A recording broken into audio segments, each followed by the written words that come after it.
The stars looked peaceful from Earth's orbital defense station. Commander Han stared at the monitor showing the vast emptiness of space.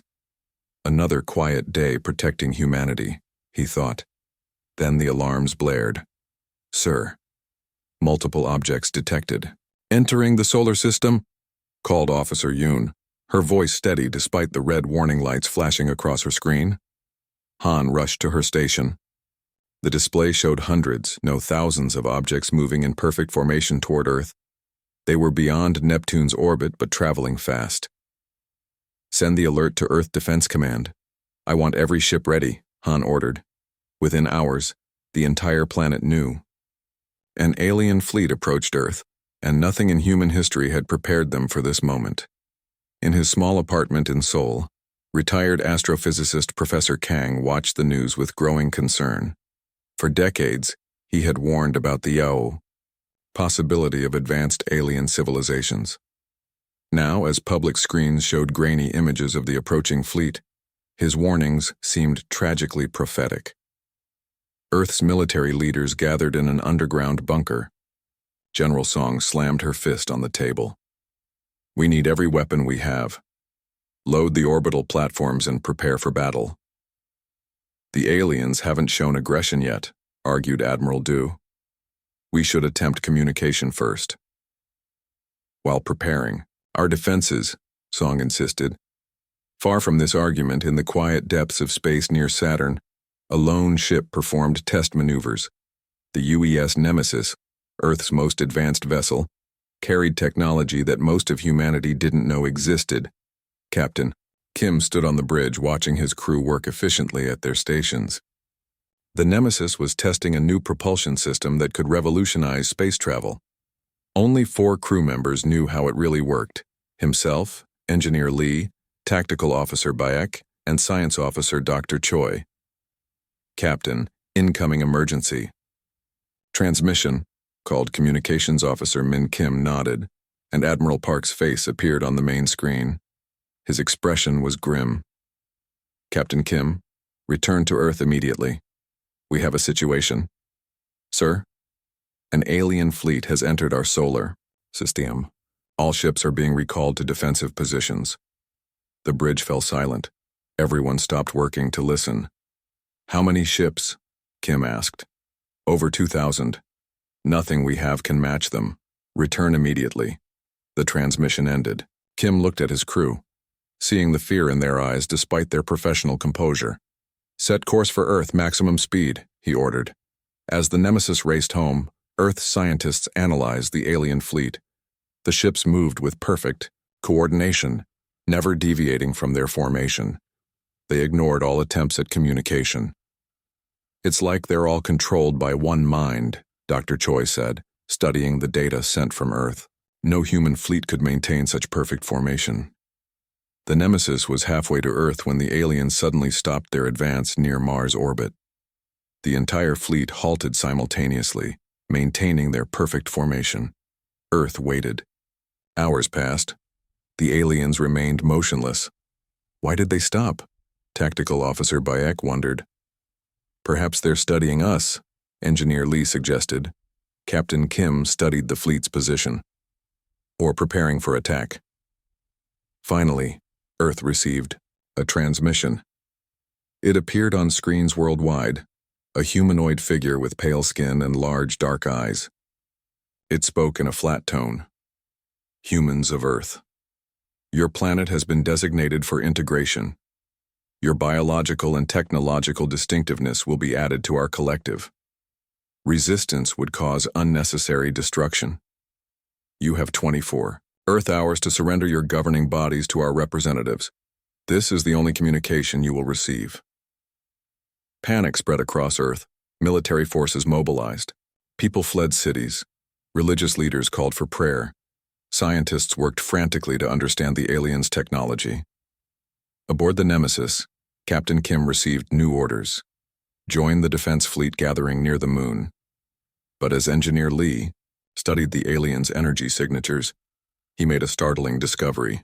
Captain, look at this, Lee said, pointing to his screen.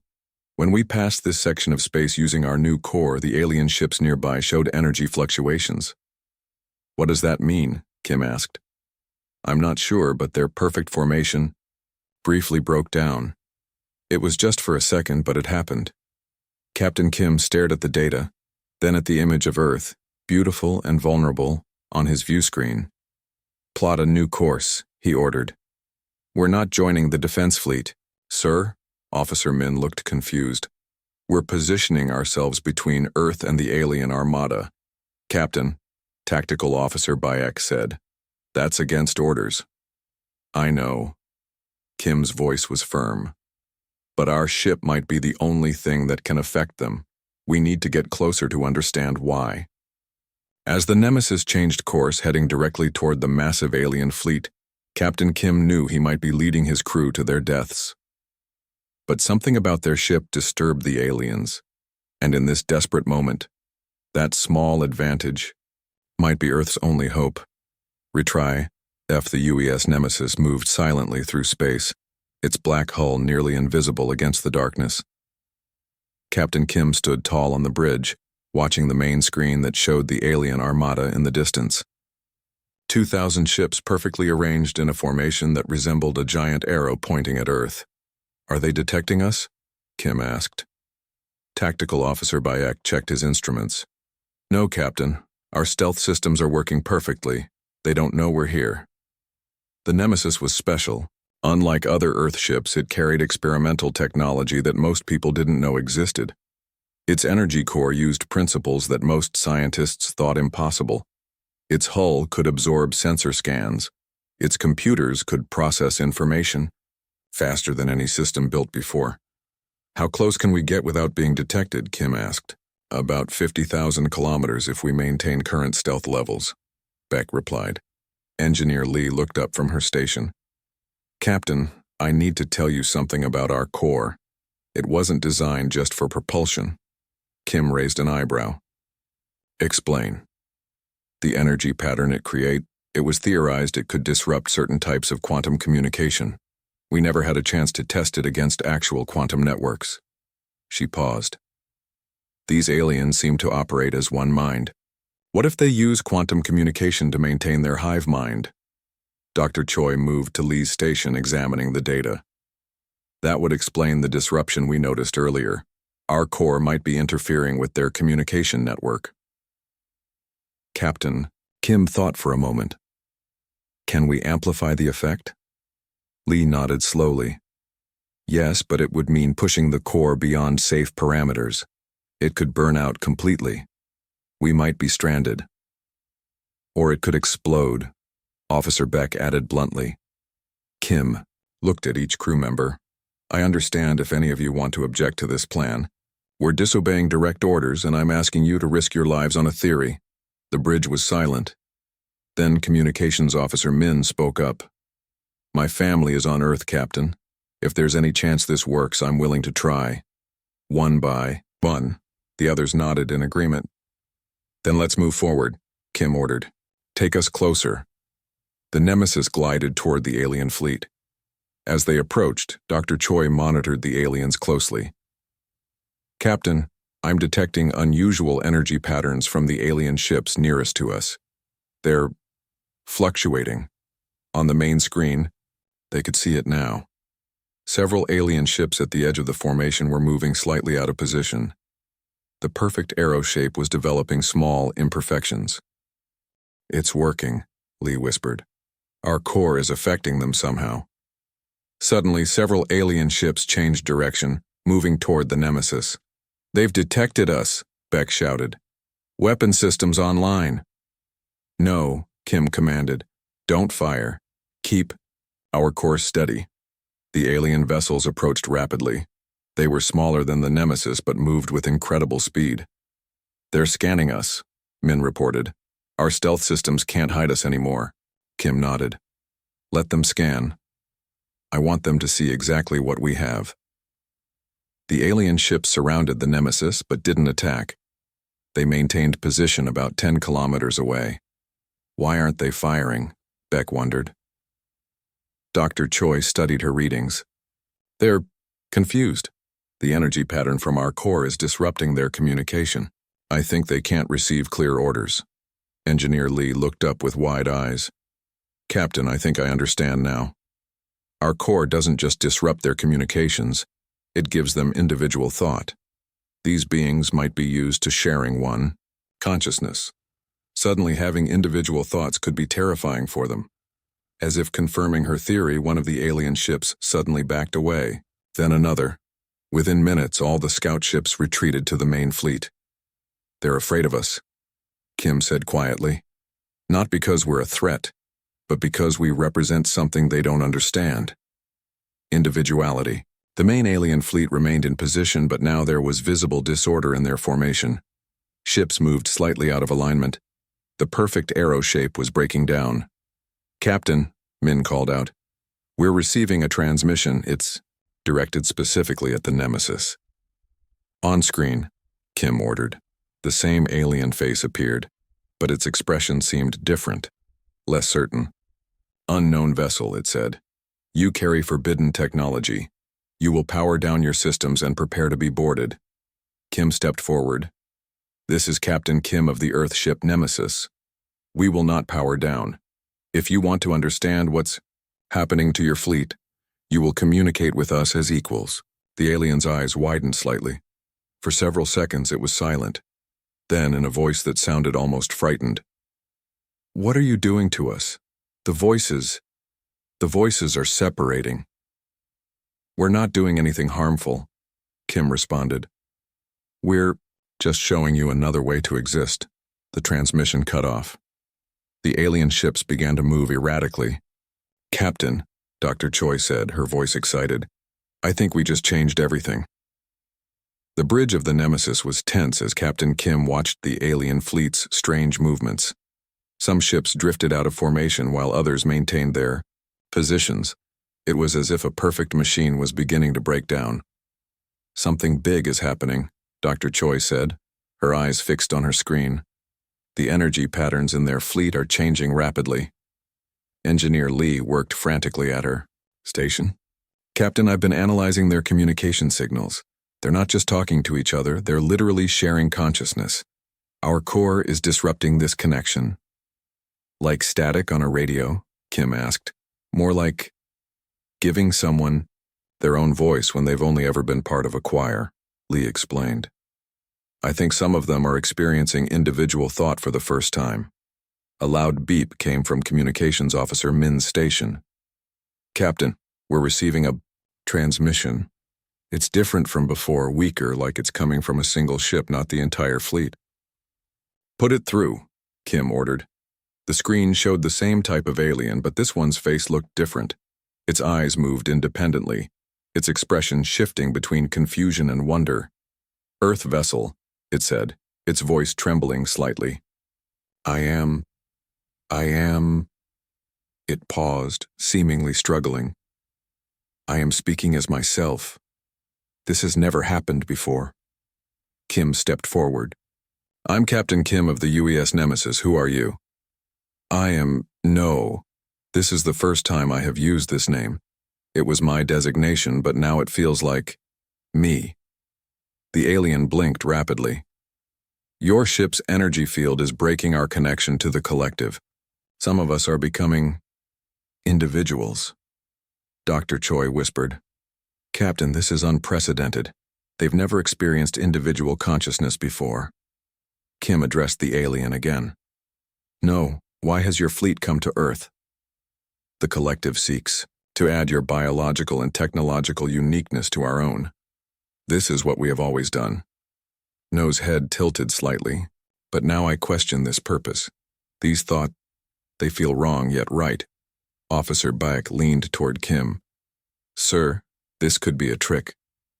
I don't think so, Kim replied quietly. Look at their fleet. On the main screen, the alien formation continued to degrade.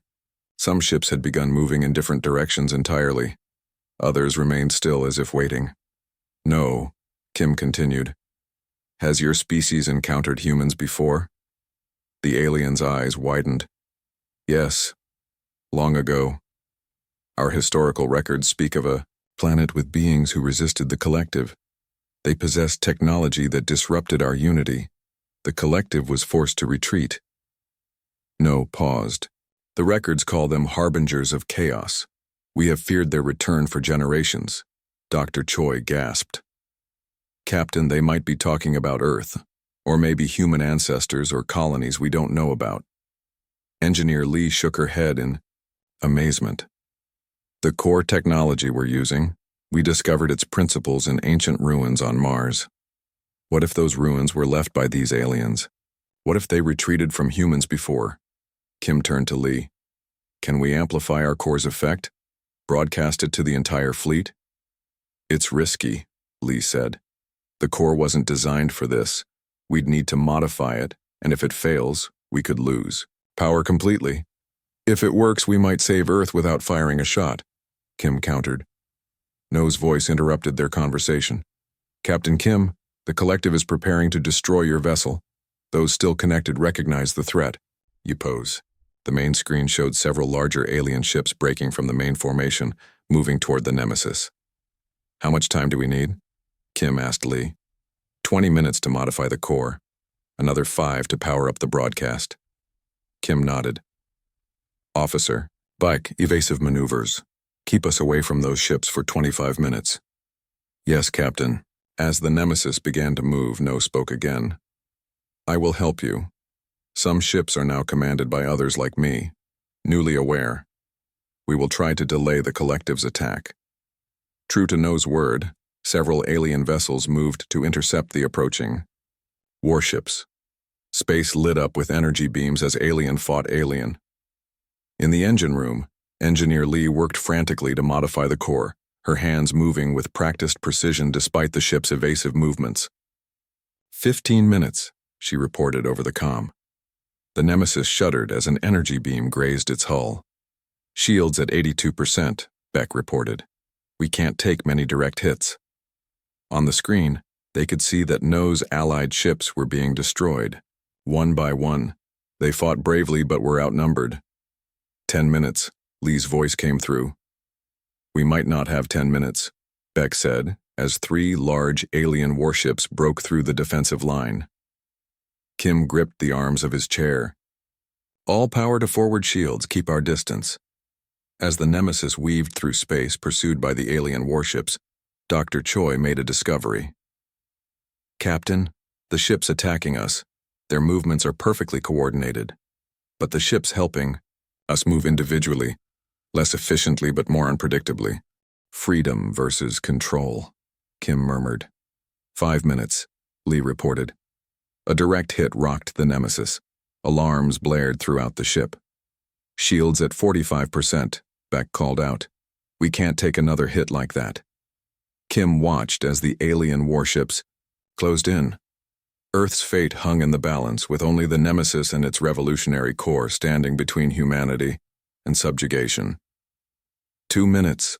Lee's voice was tense but determined. The alien warships surrounded them, weapons charging. Keep them talking, Kim ordered Min. Every second counts now. The Nemesis spun through space, its engines glowing bright blue, as Officer Bayek pushed the ship to its limits. 3 massive alien warships followed, firing energy beams that lit up the darkness. 1 minute until core modifications are complete. Engineer Lee's voice came through the comm system. Captain Kim watched the tactical display showing the alien ships closing in. Officer Min, open a channel to all alien vessels. Channel open, sir. Kim stood tall. This is Captain Kim of Earth. We have no wish to destroy you. Our technology does not kill, it frees. Those of you fighting alongside No have discovered individual thought. You can all have this freedom. An energy beam struck the Nemesis, sending tremors through the ship. Warning lights flashed across the bridge. Shields at 30%, Beck reported. 1 more direct hit and we're in serious trouble. Dr. Choi looked up from her station. Captain, I'm detecting communication between the free alien ships and some vessels still in the main fleet. Our message is spreading. Another hit rocked the ship. A panel exploded near Communications Officer Min, who fell back from her station. Medical Officer G rushed to help her. Shields at 18%, Beck called out, his hands moving rapidly over the controls as he continued evasive maneuvers. Core modifications complete, Lee announced through the comm. Beginning power-up sequence. For broadcast. Kim helped Min back to her seat. She had a burn on her arm but insisted she could work. Keep that channel open, he told her. On the main screen, they could see more alien ships breaking formation. Some moved to join No's group, while others simply drifted, as if their crews were confused about what to do. The largest warship is targeting us, Beck warned. They're charging weapons. How long until broadcast? Kim asked. 3 minutes, Lee replied. The power buildup must be gradual or the core could rupture. Kim made a decision. Plot a course directly toward the main alien flagship. Beck turned in shock. Sir, that's suicide. They won't expect it, Kim said. And it puts us in the perfect position for maximum broadcast effect. Beck hesitated only a moment before nodding. Course plotted, sir. Execute, Kim ordered. The Nemesis changed direction, now heading straight toward the center of the alien fleet where a massive ship, at least 10 times larger than the Nemesis, commanded the Armada. The alien warships pursuing them seemed confused by this tactic. Their perfect formation faltered as they adjusted to the Nemesis's unexpected move. 2 minutes to broadcast, Lee reported. On the communications channel, they heard No's voice. Captain Kim, what are you doing? The flagship contains the primary collective mind. All ships are controlled from there. Exactly, Kim replied. And that's where our broadcast will have the most impact. The flagship began to move, trying to maintain distance from the Nemesis. Smaller ships moved to intercept, but many were now moving erratically, their crews caught between the collective's orders and their emerging individual thoughts. 1 minute, Lee called out. An energy beam struck the Nemesis directly. The lights on the bridge flickered, and several systems went offline. Shields failed, Beck reported grimly. Hull integrity at 76%. Medical Officer G moved around the bridge, treating crew members who had been injured by the impact. Captain, we can't take another hit like that.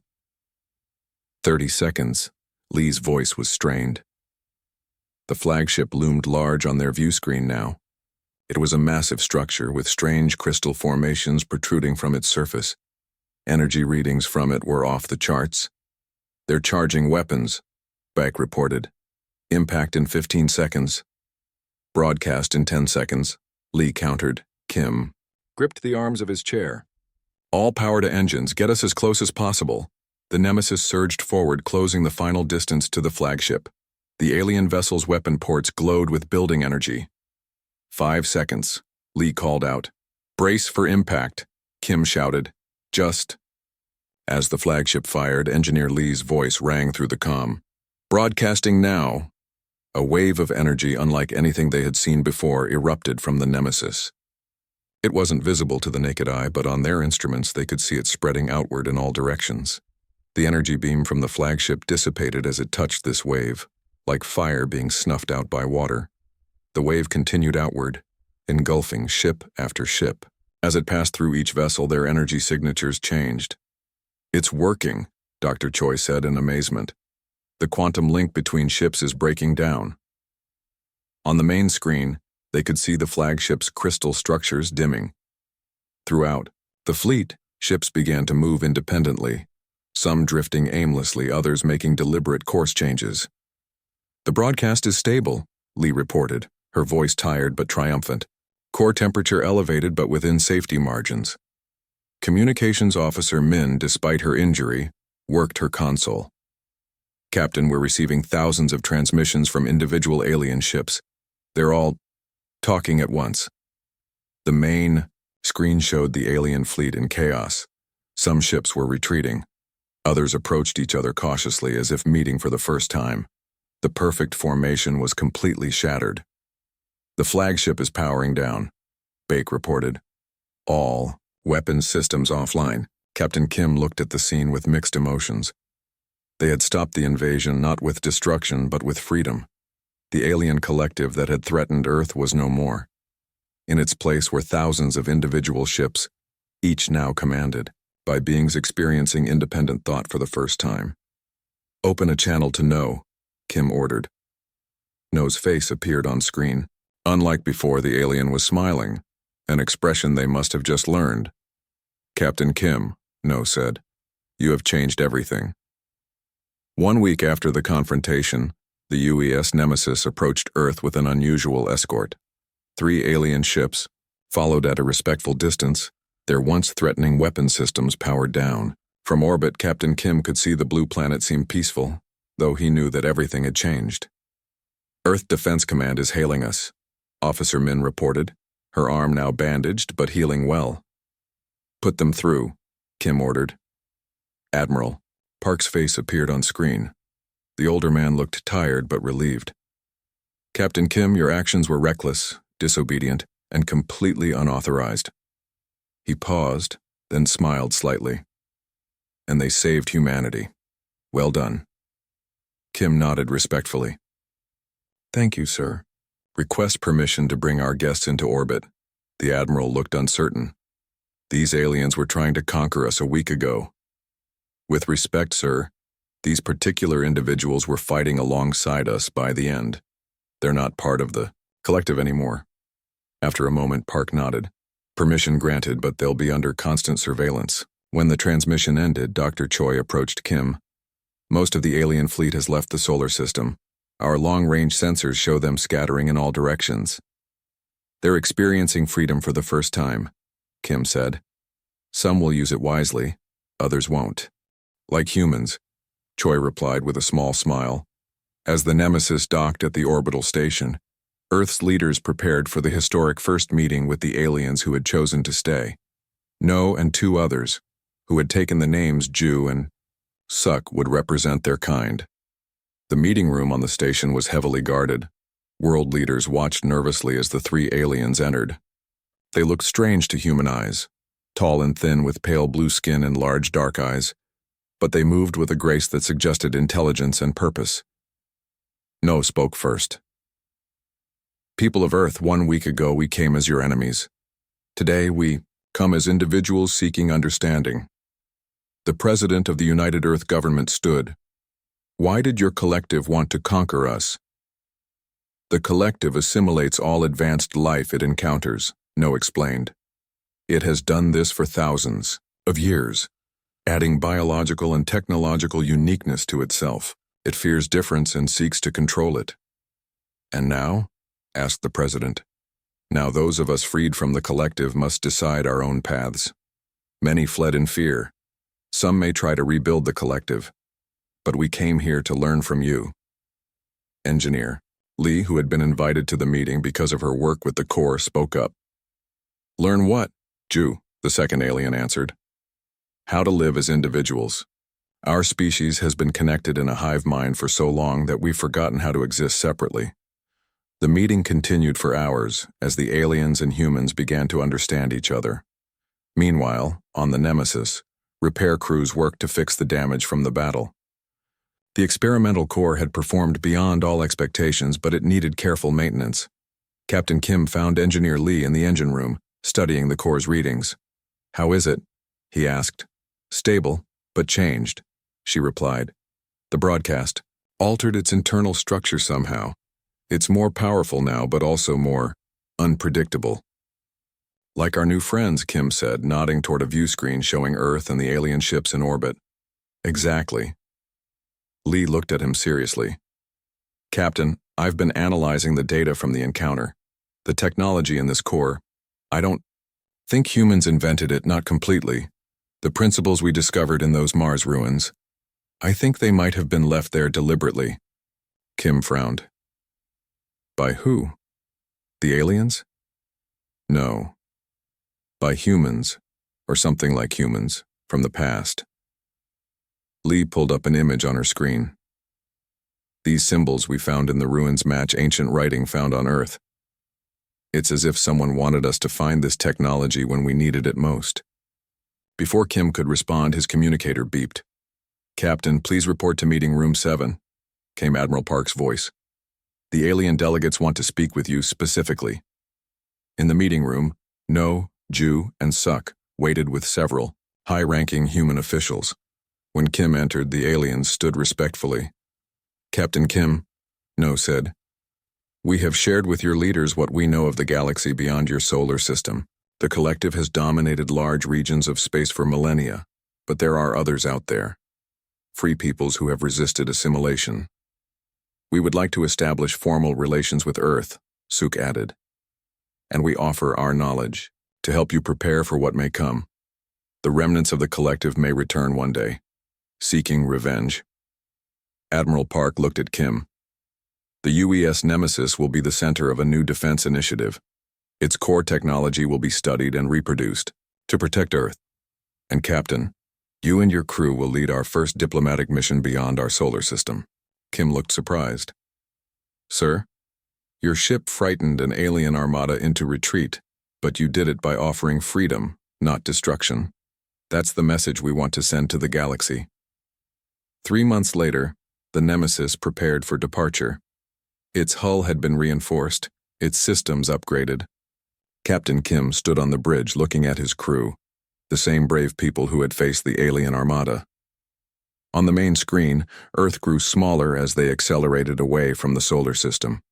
Beside them flew 2 ships, 1 human, 1 alien, each carrying diplomats and scientists. Course set for the Centauri system, Officer Back reported. Nose ship is ready to guide us through the jump points. Kim nodded. Engage when ready. As the stars stretched before them, Kim thought about how one small ship had changed the course of human history.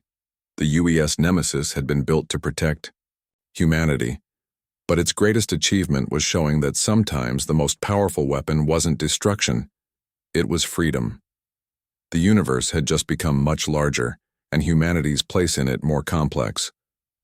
But thanks to the courage of one crew and the unexpected gift they had given their would-be conquerors, Earth now looked to the stars not with fear, but with hope. Retry Claude can make mistakes. Please double-check responses.